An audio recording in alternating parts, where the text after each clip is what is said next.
I still remember the way her voice trembled when she said it. Not loud. Not dramatic. Just soft, almost embarrassed, as if the words had escaped before she could stop them. I stood in her doorway, caught between leaving and stepping inside. Her name was Clara. She was 46. A neighbor, though not the kind I ever expected to know beyond a polite hello. And yet here I was, 24, standing in the pale light of her porch, pretending I wasn't nervous when my heart was thudding like it belonged to someone else. It had started simply, too simply. I'd offered to carry in her groceries one afternoon. She laughed at my clumsy jokes, and I noticed how her smile lingered longer than it needed to. I noticed how mine did, too. But this moment, this night, felt different. The living room behind her was dim, a single lamp throwing shadows across the floor. She had her hair tied back, a loose cardigan falling around her shoulders, and she looked tired in a way that made her real, not untouchable. Her fingers twisted against the fabric of her sleeve, betraying nerves she didn't want me to see. Then came the words, quiet and heavy between us, "My body is sagging, wrinkled, if you want, come in." She said it like a warning. Like she was daring me to turn away, before I saw more than I should. And maybe I should have. She was older, wiser, someone who had lived through things I couldn't even imagine yet. But the way she said it, half defensive, half vulnerable, it wasn't just about her body. It was about all the years she thought had stolen something from her. I didn't answer right away. My throat was too tight. Instead, I stepped forward, and the floorboard creaked beneath me. She looked at me then, really looked, her eyes searching, afraid but also hopeful in a way that twisted something deep in my chest. Inside, the room was quiet except for the hum of the fridge down the hall. She moved carefully, as though unsure of what to do with me there. I noticed her avoiding my eyes, brushing a hand through her hair that didn't need fixing, straightening coasters on the table that weren't crooked. "Clara," I started, but the word broke off. She finally glanced up. "You don't have to stay." Sometimes I say things I shouldn't." Her voice carried regret, the kind that comes from years of convincing yourself you're not enough. And maybe I was too young to understand all of it, but I knew what it meant to feel like you'd already been dismissed. I'd lived a quieter version of that. "I want to," I said, more firmly than I expected. She froze, her hand still resting on the edge of the table.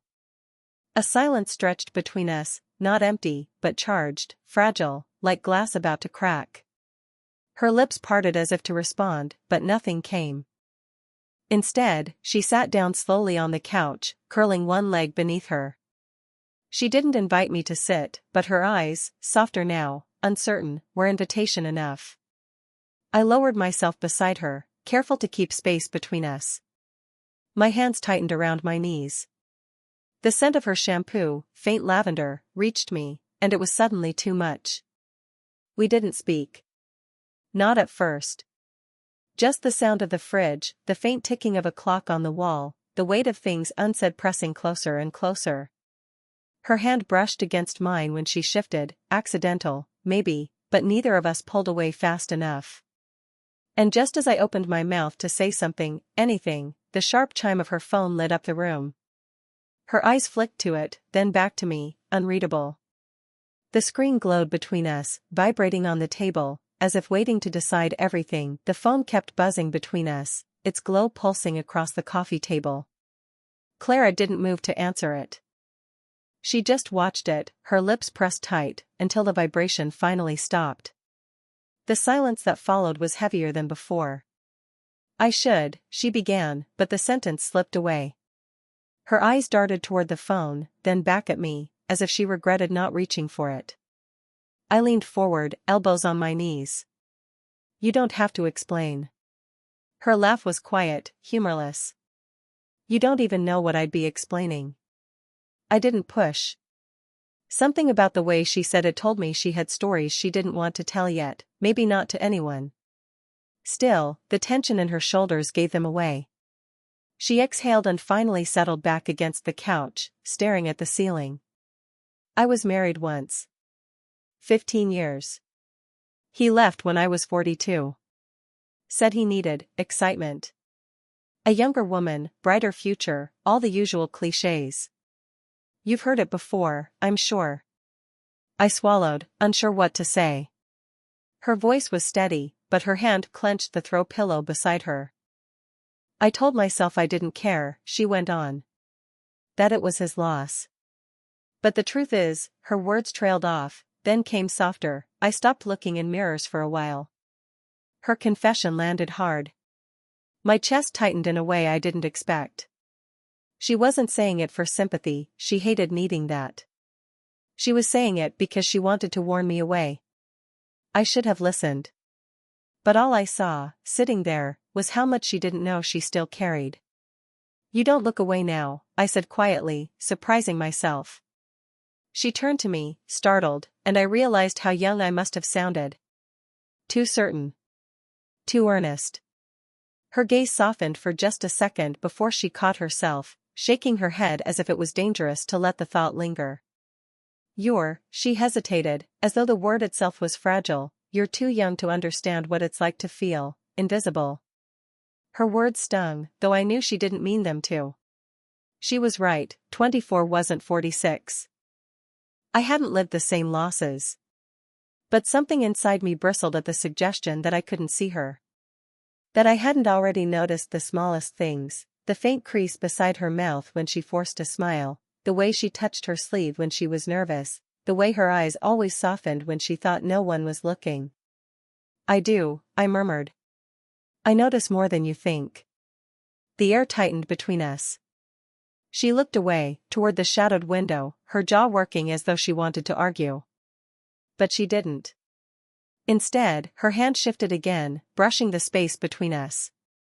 This time, I didn't move away. My fingers hovered, then slowly, cautiously, found hers.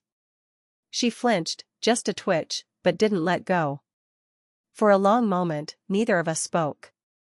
The clock ticked louder, the silence stretched thinner, but her hand stayed warm in mine. And when she finally looked at me, really looked, there was something in her eyes that hadn't been there before, not surrender, not certainty, but something that made me know I couldn't walk away. Her hand in mine should have felt simple. It didn't. It felt dangerous, like I was stepping off a ledge I couldn't climb back from. She must have felt it too, because she pulled back a second later, tucking her hand beneath the pillow as though nothing had happened. You shouldn't, she started, but stopped when she saw my face. I leaned closer before I could stop myself. Clara, the sudden knock at the door froze both of us. 3 sharp raps, cutting through the fragile quiet. Her breath caught. She pressed a finger to her lips and motioned for me to stay put. My pulse spiked as she stood, straightened her cardigan, and walked to the door. Clara, a woman's voice called softly from outside. It was her daughter's voice, I recognized it instantly. We'd grown up on the same street, though she'd moved out years ago. I hadn't even realized she was visiting. Clara shot me a panicked glance before opening the door just a crack. Mom? I was just driving by. Thought I'd stop in. You okay? Her daughter leaned into the doorway, peering past her mother into the dimly lit room. I sank back into the couch, trying to disappear. I'm fine, Clara said quickly, her voice a little too bright. Just tired. Was about to head to bed. Her daughter frowned. You don't sound fine.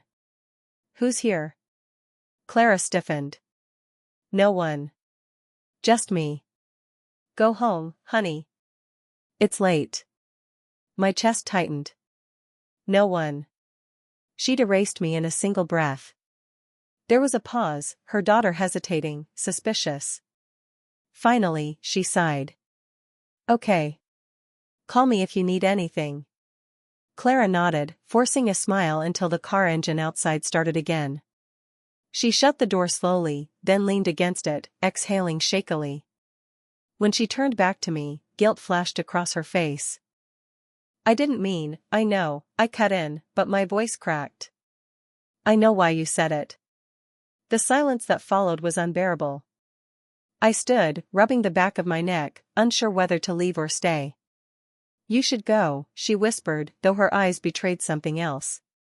I moved toward the door, but stopped just short. My hand rested on the knob. Do you really want me to? Her lips parted, but no sound came. The lamp behind her flickered faintly, throwing soft shadows across her face. She looked torn, exhausted, alive all at once. I stepped closer, too close, until the air between us tightened again. For a second, I thought she might close the distance herself. Her gaze dropped to my mouth, then back up, quickly, like she hadn't meant to. But she pulled back, clutching the edge of the table. You can't, you're my daughter's friend. God, this is wrong. Her words were final, but her body betrayed her, the trembling in her hands, the way she lingered near me instead of moving away. I didn't kiss her. I almost did. My breath brushed her cheek, hers caught in her throat. Then I stepped back. The distance burned more than the closeness ever had. I couldn't sleep that night. Even after leaving her house, her voice, her touch, the look in her eyes, they followed me like shadows. Every time I closed my eyes, I replayed the moment I almost kissed her, and the way she had pulled away. By morning, I couldn't take it anymore. I walked back, heart hammering, rehearsing what I'd say. Maybe she'd shut the door in my face. Maybe she'd finally tell me not to come back. When she opened the door, she looked startled. Tired. Like she hadn't slept either. What are you doing here? She asked, her voice barely above a whisper. I couldn't stop thinking about last night, I admitted. The words spilled out before I could censor them. Her expression tightened. You shouldn't say things like that. But it's true. I stepped inside before she could stop me, and she didn't push me away. I know this is wrong. I know what you're afraid of. But I can't pretend it doesn't matter. She shut the door, pressing her back against it as though to block out the world. You don't understand. If anyone found out, if my daughter found out, her voice broke. She covered her face with her hands, shoulders shaking. I hesitated, then moved closer. Clara, don't, she said sharply, lowering her hands. Don't make this harder. I froze. Her eyes were shining, and for the first time anger slipped through her composure. You think this is simple? That it's just attraction? You're 24. You have a whole life ahead of you. And me? I'm standing here, fighting not to want something I shouldn't. Her voice cracked on the last word. My chest tightened. Then stop fighting. She stared at me, stunned, her lips parting like I'd said something forbidden. The silence stretched, thick and heavy. You don't know what you're asking, she whispered. I do. I'm asking you to stop pretending you don't feel it too. Her breath caught. For a moment, her guard slipped, and I saw it, the longing she'd tried so hard to hide. Then it hit me, jealousy. The thought of her with anyone else, the idea that someone else had held her, touched her, kissed her, it burned through me before I could push it down. Is that what you're scared of? I asked suddenly. That I'll leave like he did? That I'll get bored? Her eyes flashed. Don't talk about him.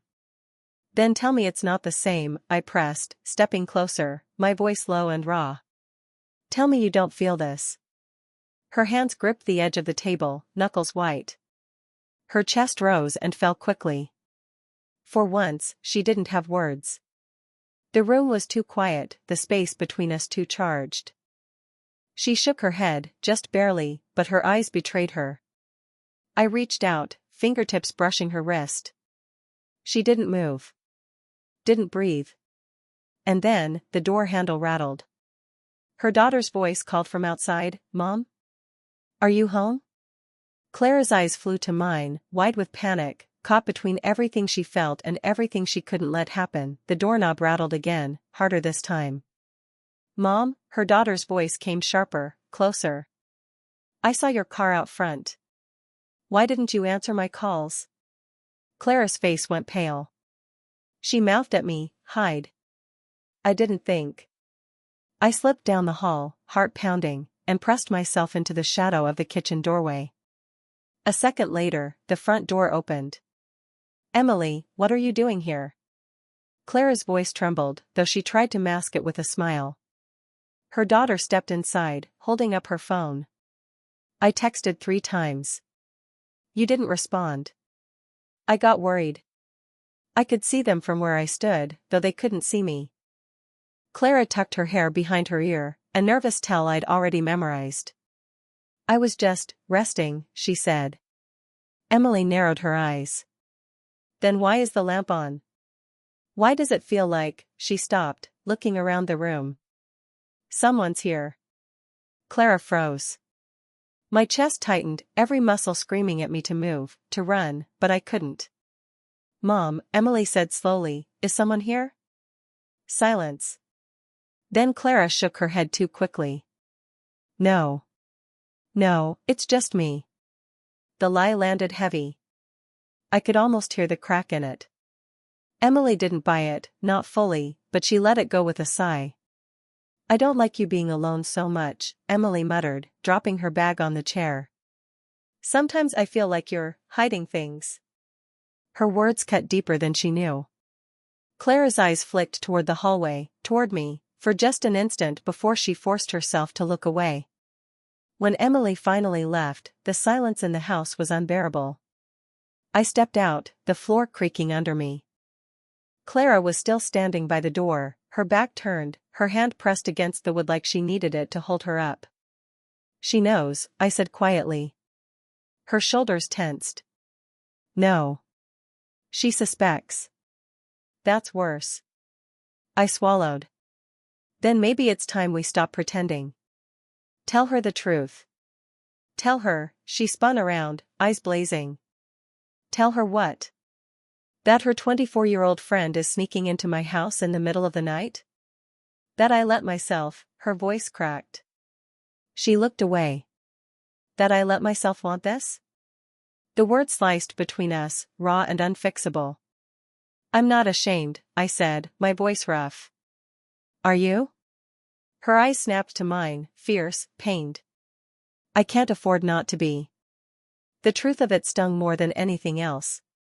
She moved past me, sat on the couch, pressing her palms against her eyes. This is a mistake, she whispered. I should have never opened that door. The words felt like betrayal, even if I knew they came from fear. I stood there, torn between walking out forever or kneeling in front of her and refusing to let her push me away. My whole body ached with the pull in both directions. When she finally looked at me again, her voice was quieter, but steadier. If you stay, everything changes. You understand that, don't you? Her words hung between us. If you stay, everything changes. I stood there, staring at her, trying to breathe around the ache in my chest. The safe thing to do was obvious, walk out, let her keep her life neat and untouched. But safe had never felt this unbearable. Then let it change, I said. Clara's eyes widened, as though she'd never expected me to say it out loud. Her mouth opened, closed, then opened again. You don't understand what you're asking. I do, I shot back. You're asking me to leave before you get hurt. But you're already hurting, Clara. You've been hurting for years. Her jaw trembled. Don't you dare, I see it, I cut in, softer now. Every time you hide behind that smile. Every time you look in the mirror and hate what you see. You think no one notices, but I do. The room felt smaller, the air tighter. She looked at me like she wanted to hate me, but couldn't. You're too young, she whispered. Then teach me, I whispered back. Something in her broke. Her hand went to her mouth, muffling a sound that was half laugh, half sob. She turned away, pacing toward the window, her reflection flickering in the glass. Emily will never forgive me, she said, voice raw. She'll see this as betrayal. And maybe she's right. I stepped closer. She'll see what you show her. If you hide, it'll look like shame. If you own it, maybe, just maybe, it'll look like love. She spun toward me, tears in her eyes now. And what if it doesn't? What if I lose her? I hesitated. The truth was sharp, but I couldn't hold it back. Then at least you don't lose yourself. Silence. Just our breathing, jagged and uneven, filling the space between us. Her hands dropped to her sides, helpless. "Why you?" she asked, almost to herself. "Why now? Why did it have to be you?" I didn't have an answer, so I gave her the only thing I could. I stepped forward, close enough that our shoulders almost brushed, close enough to feel the heat of her trembling. "If you tell me to leave," I said, my voice breaking, "I will. But don't say it unless you mean it." Her breath hitched. Her eyes locked on mine, wide, glassy, terrified. For a moment, she didn't move. Then she lifted her hand, hesitant, shaking, and placed it against my cheek. The gentlest touch, but it undid everything. "I can't," she whispered. But she didn't pull her hand away. I leaned into her palm, closing my eyes, letting the warmth sink in. My chest ached with the weight of everything we couldn't say, but something in her touch told me the choice had already been made. And in that suspended moment, with her hand against me and her heart torn open, I knew we had already crossed the line. Her hand lingered on my cheek longer than I thought it would. Long enough for both of us to feel the point of no return pass quietly between us. When she finally pulled it back, her fingers trembled. "This isn't how I planned my life to go," she whispered, almost ashamed. "Neither did I admitted. But here we are." We sat in the quiet, the hum of the refrigerator in the kitchen filling the silence that might have crushed us otherwise. She looked exhausted, like a woman who had been fighting herself for years. I didn't want to fight her. I just wanted her to stop fighting herself. "Emily won't understand," she said finally. "Maybe not now," I answered. "But someday. When she's older, when she knows what it's like to feel like she's fading into the background. She'll understand." Clara gave me a small, broken laugh. "You make it sound like I'm disappearing." I met her eyes. "You're not disappearing. You're the most visible person in my life." Her breath caught, and she looked away quickly, blinking hard. For a long moment, she said nothing. Then she shook her head, as if giving in to something she'd been resisting all along. "Do you know what terrifies me?" she asked. I leaned closer.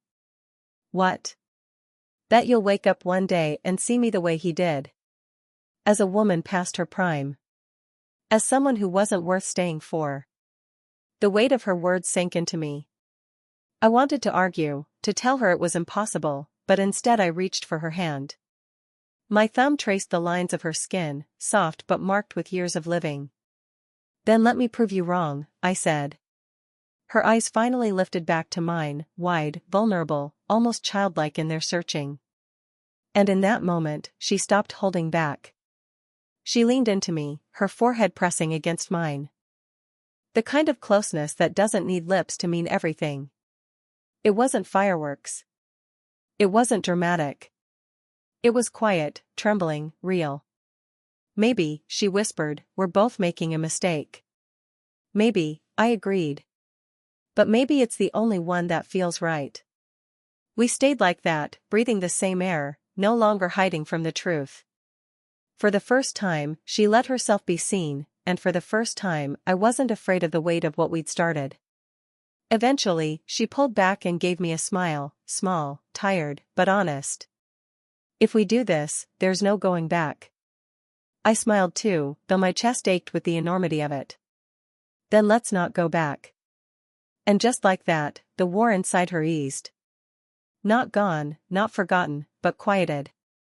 When I finally left that night, the door closed gently behind me, but the weight of what had begun stayed with me, heavier than anything I'd ever carried, and more certain, too. Because some choices don't leave room for regret. Did you enjoy the story?